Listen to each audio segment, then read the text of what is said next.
Hello friends, இப்போ நம்ம எண்ணெய் கத்திரிக்காய் சாம்பார் வைக்க போகிறோம். அதுக்கு தேவையான பொருள்லாம் பாருங்கள். நம்ம பருப்பு, துவரம்பருப்பு இந்த கிளாஸ் எடுத்து வச்சுருக்கிறேன். கத்திரிக்காய், தக்காளி, சின்ன வெங்காயம், கருவேப்பிலை, மிளகாய், மல்லி, சீரகம் எல்லாம் அரைச்ச மசால் பொடி,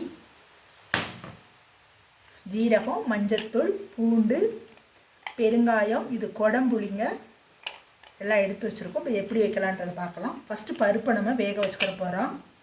பாருங்கள், அது வந்து பருப்பை தண்ணியில் அடிச்சுட்டு இப்போ அடுப்பத்தை வச்சுக்கலாம்.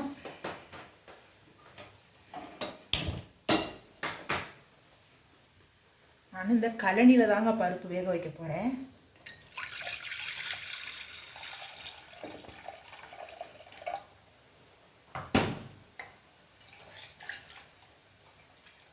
தண்ணியில் அலசிட்டு துவரம்பருப்பு போடலாம்.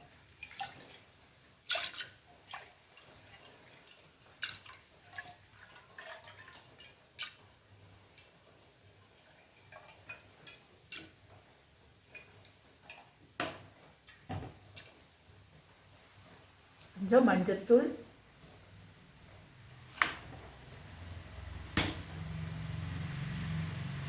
சீரகம்,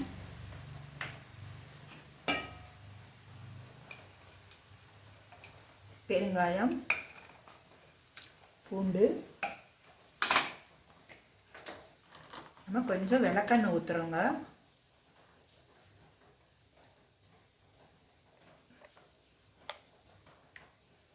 நல்லா பருப்பு நல்லா வெந்து நல்லா நம்மளுக்கு மசீவாக கிடைக்கும். உடம்புக்கு நல்லது விளக்கெண்ணெய்.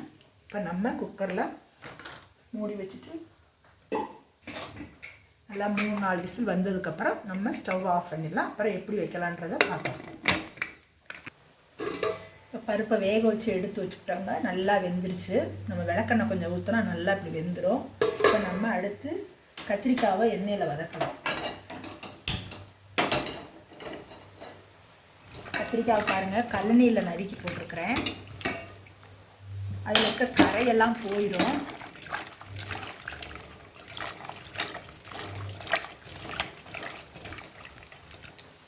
திருப்பி ஒரு தடவை நம்ம நல்ல தண்ணியில் கழுவிடலாம்.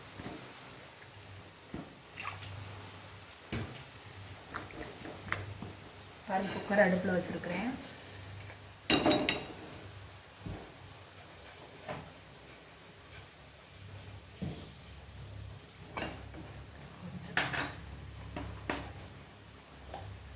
நம்ம நல்லெண்ணெய் கொஞ்சம் ஊற்றலாம்.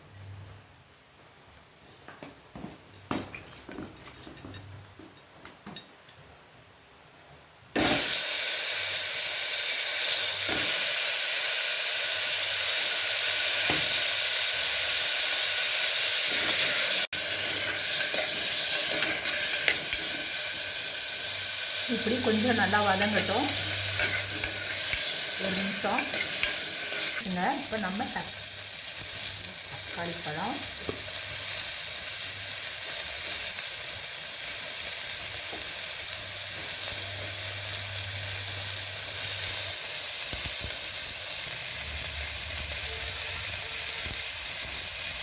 கருவேப்பிலை காம்போட 2 போடுறோம். கொஞ்சம் தண்ணி ஊற்றுறோம்.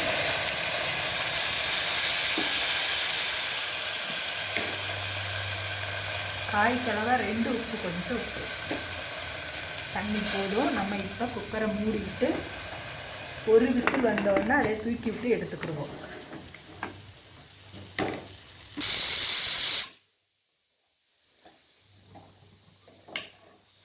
ஒரு விசில் வந்துருச்சுங்க. நம்ம இப்போ இறக்கி வச்சிட்டோம். இப்போ நம்ம விசிலை எடுத்து விட்டுறணும்.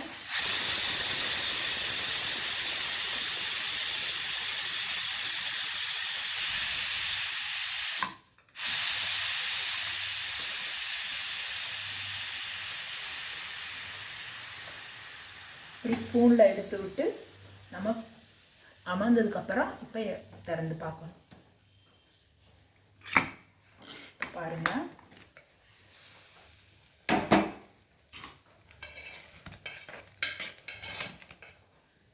இப்போ நம்ம குழம்பு கொட்டி வைக்கலாம்.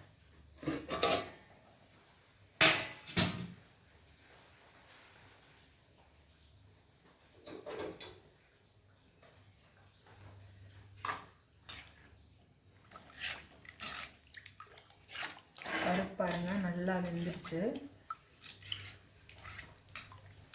இப்போ நம்ம இந்த வெந்த கத்திரிக்காயும் போடணும்.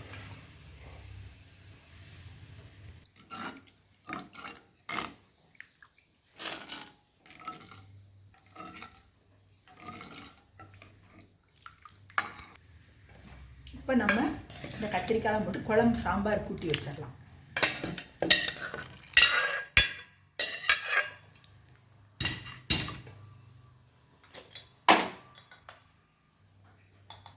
ஒரு ஸ்பூன் மசால் பொடிங்க, இல்லை மிளகா, மல்லி, ஜீரகம் எல்லாம் போட்டு அரைச்சது. இப்போ குழம்பு நல்லா கொதிக்கட்டும். கொதிச்சதுக்கப்புறம் நம்ம இந்த குடம்புளிங்க, நாங்கள் வாழைம்புளி சேர்க்கலை, குடம்புளி தான் நான் போட போகிறேன். இதை கழுவிட்டு நம்ம நல்லா கொதிச்சதுக்கப்புறம் இப்போ போட்டுக்கலாம். இறக்க போகிற ஸ்டேஜில் போட்டுக்கலாம். உப்பு தேவையான அளவு உப்பு போட்டுக்கலாம். காய் கொஞ்சம் உப்பு போட்டுருக்கோம். இப்போ இந்த குழம்புக்கு உப்பு போட்டுருக்கோம். குழம்பு கொதிக்கட்டும். இப்போ சாம்பார் நல்லா கொதிச்சு கத்திரிக்காயெல்லாம் வெந்துருச்சுங்க. இந்த சமயத்தில் நம்ம புளி கரைச்சி ஊற்றணும். நான் அதுக்கு பதிலாக குடம்புளி 2 போடுறேங்க. இது இப்படியே இறங்கிடும், புளி அதிலே இறங்கிடும்.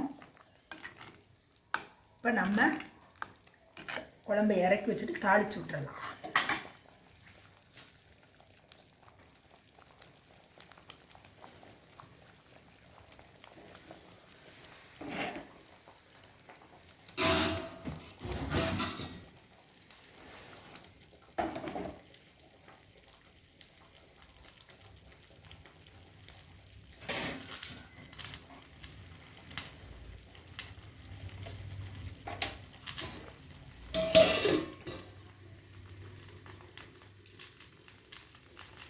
சட்டி நல்லா காயட்டும். நான் இரும்பு சட்டி தாங்க எடுத்திருக்கேன் தாளிக்கிறதுக்கு.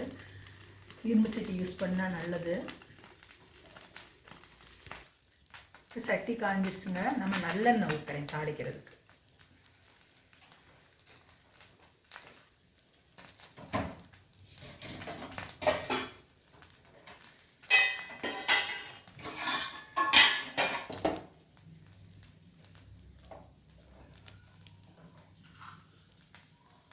கடுகு போடணும்.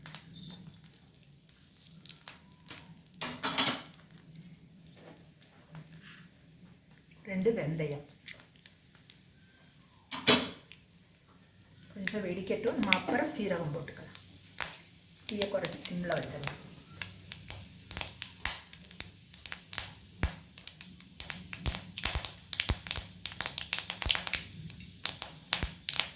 இப்போ 2 சீரகம்.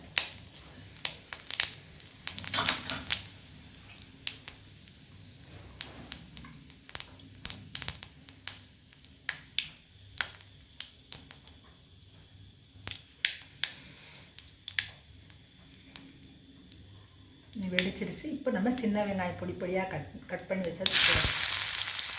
கருவேப்பிலை இது நல்லா வேகணும். இப்போ சிம்மிலேயே வச்சு இது நல்லா முறிய வேக விடணும். இப்போ நம்ம தாளித்து கொட்டிக்கலாம்.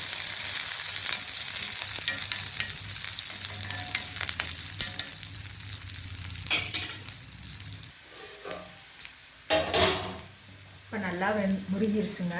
இந்த சமயத்தில் நம்ம கொட்டிடலாம் தாளித்து.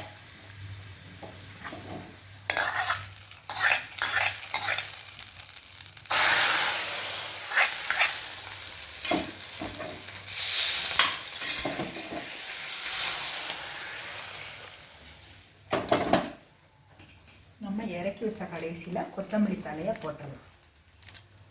அவ்வளோதான், மூடி வச்சிடலாம். நம்ம சாப்பிடும்போது எடுத்து பரிமாறிக்கலாம்.